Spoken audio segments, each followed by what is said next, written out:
Hello everyone and welcome back to Revival Tournaments. This is Gold Mason, back with the round 10 set. We've got X-Gang versus Feigl, the loser of which is eliminated from the tournament. I like both of these users and I'm excited to see this match. And also to see X-Gang's custom again. Always fire. But here we go. We got Metagross versus Medicham. Probably one of the only leads that Medicham doesn't want to see. That Meteor Mash did 12%. That Meteor Mash did 12%. That is like a mixed Metagross versus a extremely bulky Suicune, or maybe Metagross just does 12% with Meteor Mash. I'm still reeling. Kinda crazy. Snorlax sees Skarmory, doesn't want to see that, but Skarm roars out the Magneton, which I don't love. Feigl goes for a Focus Punch this time instead. Yeah, so just go to your mag, man. No. Alright. Well, Medicham goes down. Magneton will get the trap. Don't love losing your Medicham there, but at least the Skarmory is gone. So this guy, this big guy, flying in the air from the seismic toss, can start going insane. Nice Earthquake. Did not do that much. Maybe it's just a bulky Metagross. I'm not even sure. Yeah, 18% on the Earthquake.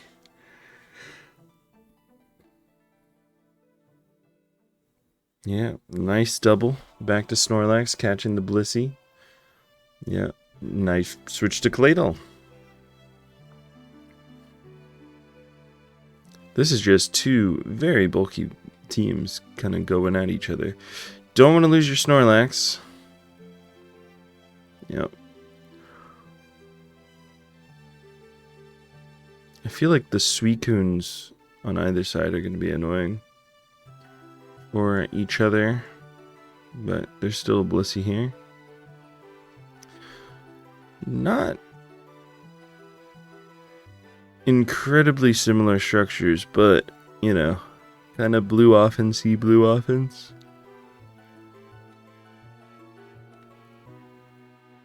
Alright. Yeah, I feel like you're supposed to just Earthquake the mag there.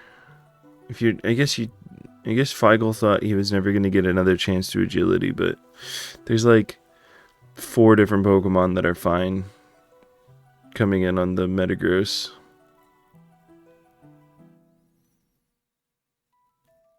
Feigl Suicune looks really threatening.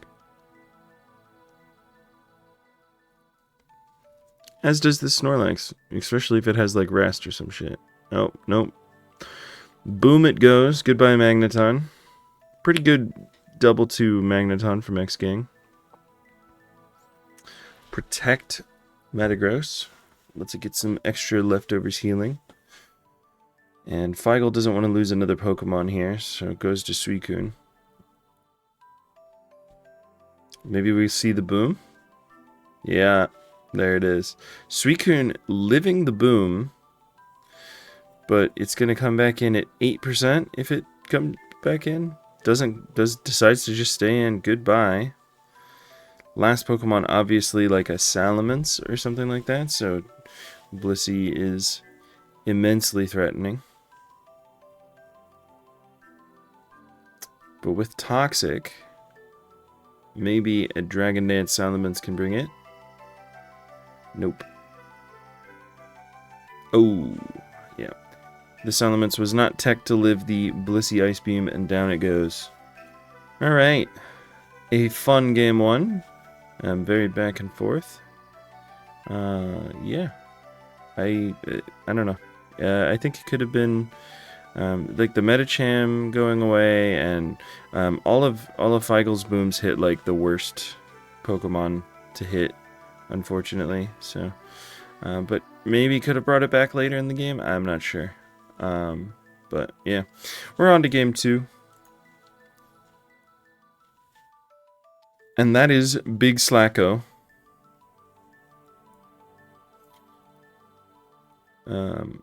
Somehow he's going to lose the lead interaction to Suicune.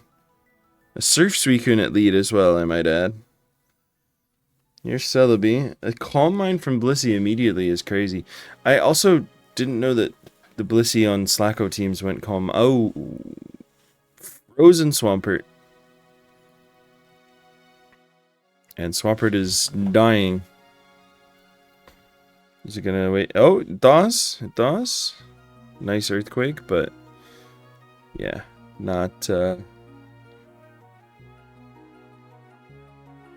That was incredibly weird. The Swampert was slower and could have just died. Instead, it clicks Focus Punch. And Blissey swaps to the Blastoise. That was crazy. Alright, it's Celebi's turn with the Calm Mind to do some damage. And this is terrifying now. Blissey has to be the one that comes in. Gets crit. Psychic might kill now. Maybe?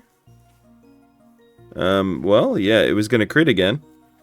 Goodbye, Flygon.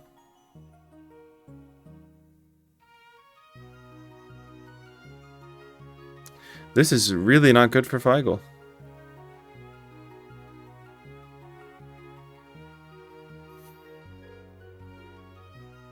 Not an... Celebi, notably, unlike Jirachi, doesn't have Serene Grace, so... Alright. Dugtrio is in. The Calm Mind boosts let it just one shot with Ice Beam.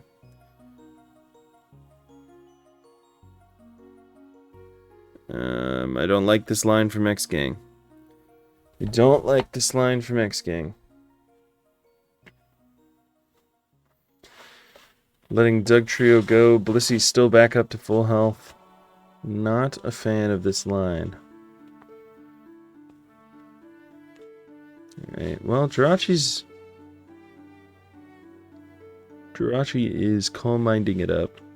Maybe there is some light at the end of the tunnel here.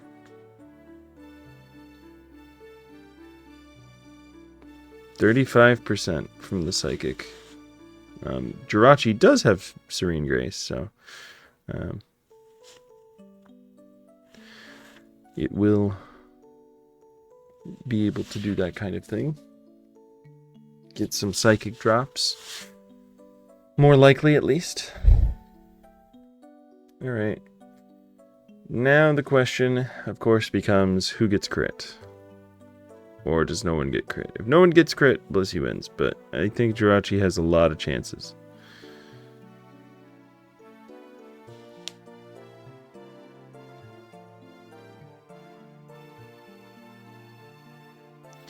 Yeah, extremely many chances to get a crit. It hasn't gotten any drops other than that first one, so that's unfortunate.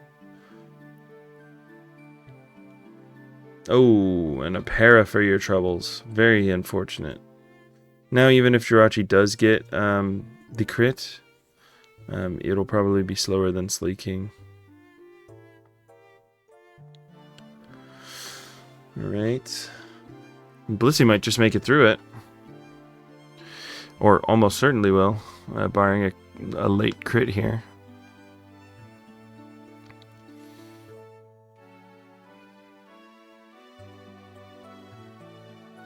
There it is. The last possible moment Jirachi pulls out a crit. Slacking will revenge kill Jirachi. Zapdos looks incredibly threatening. Yeah, the last Pokemon is Jirachi. And I believe it's like a Wish Wish Protect Jirachi, yep. Big crit. To force the Jirachi to, yeah, sit there. Zapdos with Substitute actually feels like it just wins the game. Especially if it was like T-Wave or something like that. Oh, Baton Pass. Yeah, Baton Pass is even better. Especially if the Suicune is also itself Substitute. Blastoise is going to get a Wish. If Blastoise has Roar, maybe it will fare better. It does. Blastoise really wanted to see Swampert. That was the only Pokemon on X-Gang's team that Swampert was okay seeing. Here's the Toxic. Calm Mind. Jirachi is notably faster than Celebi. That is pretty bad. Means that Celebi can Baton Pass slower than Jirachi and go to like Zapdos or something like that. That will...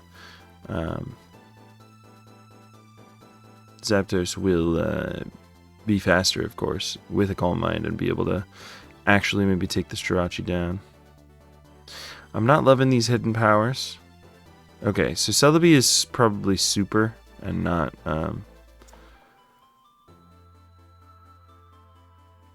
yeah, it looks like Super B and not Baton Pass.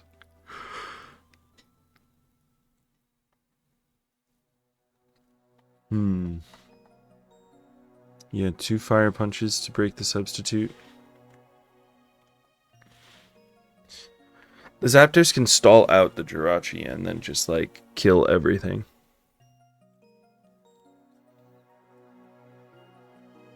Especially since the Zapdos is pressure, of course. This is very not good for Feigl.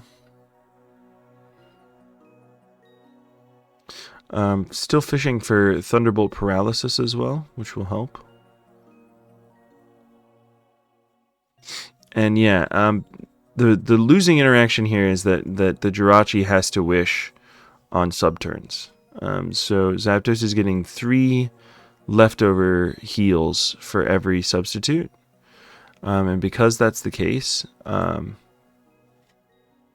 Zapdos is able to basically just sit there forever with these substitutes. And there's the Parafish. Finally landed, and that just will probably seal the deal here. If Jirachi full paras on an important turn, it is toasted. But yeah, Zapdos is getting a lot of leftovers chip healing. So like, for example, substituted on the wish, now there has to be another wish. And Feigl sees the writing on the wall, knows that 25% para chance might be all that stands in the way between him and defeat. So, yeah, that was pretty much over. I don't know how many Thunderbolt Zapdos had. Yeah, it still had 14 left, yeah. And Jirachi was running out of wishes and was never going to be able to Toxic the Zapdos, so kind of a losing interaction. And this is why Blissey and Flygon are so important for this Slaking team, because you really need something to deal with the big yellow bird. But congratulations to X-Gang for moving on, and thank you for playing Feigl. Feigl joined last year during Revival and has been a community mainstay ever since, but really hype games, and thank you guys for playing. This has been Gold Mason, and I will see you guys next time on more ADV Revival 2 commentated sets. See ya.